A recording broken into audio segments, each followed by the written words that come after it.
Saudara-saudari sekalian yang terkasih dan dikasihi oleh Tuhan, kita berjumpa kembali dengan Renungan Harian Katolik Paroki Tomang, Gereja Katolik Maria Bunda Karmel pada hari Kamis 2 April 2026.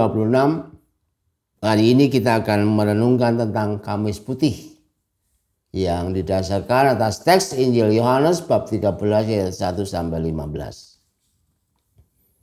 Kamis ini dikatakan putih karena kurban salib Yesus dilakukan dengan niat yang suci, bertujuan agar hidup manusia damai dan diberikan dengan cara menyerahkan diri secara total. Inilah hari persiapan memasuki Trihari Suci, yakni Jumat Agung, Sabtu Suci, dan Minggu Paskah. Ini seringkali perlu diingat. Jadi Trihari Suci itu bukan Kamis, Jumat, Sabtu. Tapi Trihari Suci itu Jumat, Sabtu, Minggu. Mati, masuk kubur, lalu bangkit. Itu ya. Kamis Putih adalah pembuka sebagai peristiwa ketiga hal tersebut, yaitu sengsara, wafat, dan kebangkitan Tuhan. Karena saya sering diprotes karena pelajaran agamanya mengatakan Trihari Suci itu Kamis, Jumat, Sabtu, sehingga Romo itu salah. Bukan. Tapi dari sisi kitab suci kita melihatnya bahwa Trihari Suci itu ya Jumat, Sabtu, Minggu. Mari kita mencoba melihatnya dalam 3 poin berikut ini. Yang pertama, membasuh kaki. Tuhan membasuh kaki para rasul. Yang dibasuh itu kaki. Mesti kita ingat itu. Kaki selalu kotor karena dia ada di bawah. Maka tindakan ini sangat mengejutkan dan tidak masuk akal sekaligus mengagumkan. Tuhan yang suci, luhur, dan mulia menjadi pelayan rendahan yang membasuh kaki di bawah. Tuhan menduduk, membasuh, dan menyeka kaki para murid. Bahkan untuk murid yang jelas-jelas mengkhianatinya. Ini kan tidak bisa dibayangkan. Lalu Tuhan berkata, "Jika aku tidak membasuh, engkau tidak akan mendapat bagian bersama aku." Oleh karena itu membasuh kaki erat kaitan dengan membersihkan dosa.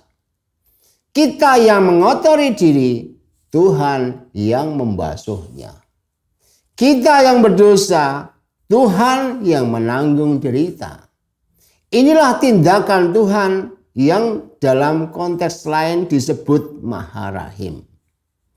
Tuhan mengajar kita hari ini tentang cinta membasuh dosa. Jadi cinta itu membasuh dosa.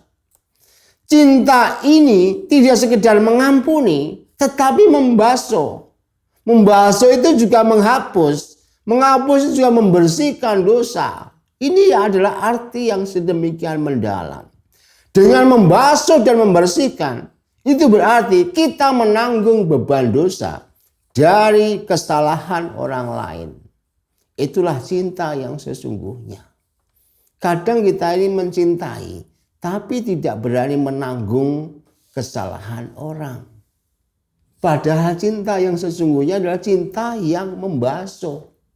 Artinya justru kita ini yang membersihkan kesalahan orang tersebut. Tapi kan kita seringkali katanya mencintai, tapi kalau disuruh kayak gitu kan susah. Ini bukan soal tindakan tradisional membasuh kaki.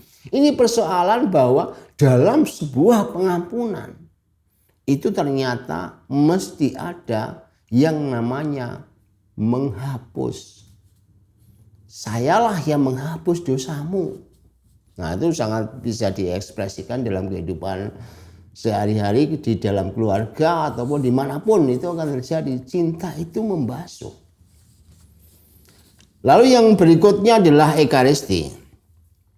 Pembasuhan kaki disempurnakan dalam Ekaristi. Setelah jiwa menjadi bersih, sembuh, dan pulih, Tuhan memberikan tubuh dan darahnya sebagai makanan dan minuman rohani.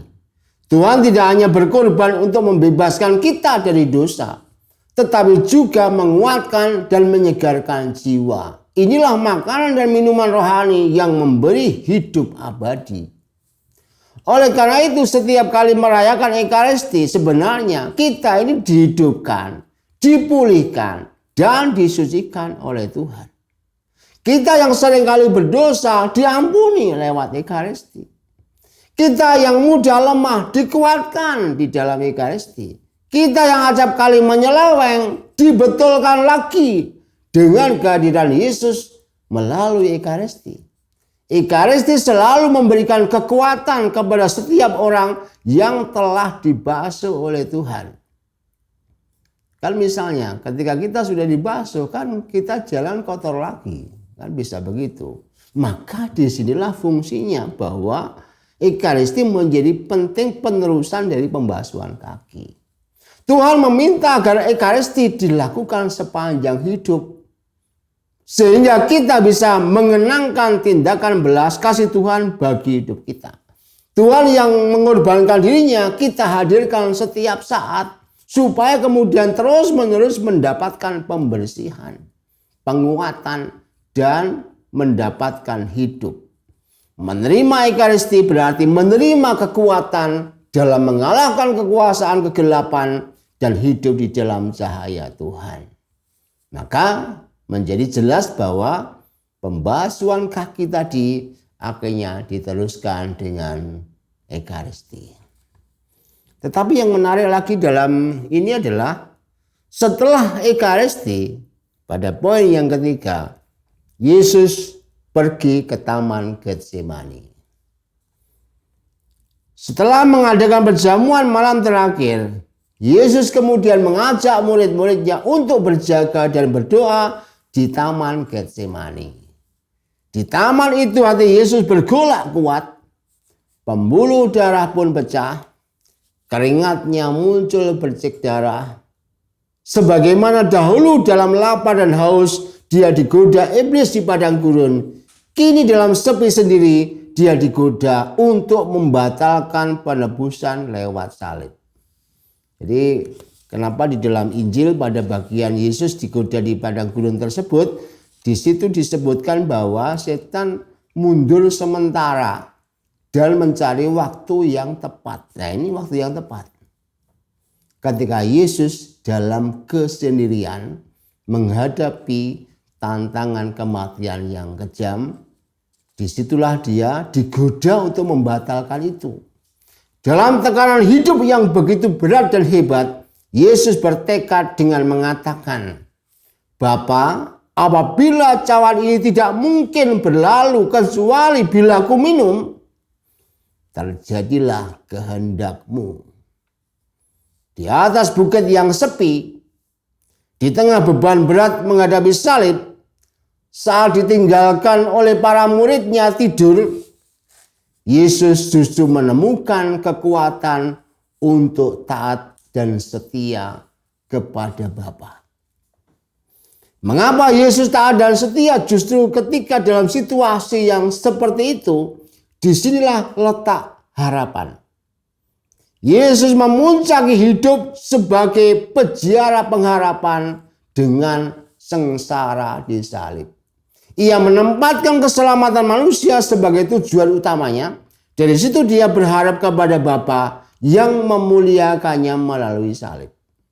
Yesus mengajar kita untuk menjadi orang yang setia ketika jawaban doa itu adalah kosong, kering, tidak ada tanda-tanda pengabulan. Disinilah sebenarnya kita diajar melihat Yesus di Taman Getsemani. Tetap menjadi taat kepada Allah di tengah kegelapan yang paling pekat. Bahkan di saat tidak ada harapan sama sekali, tetap masih mau berharap.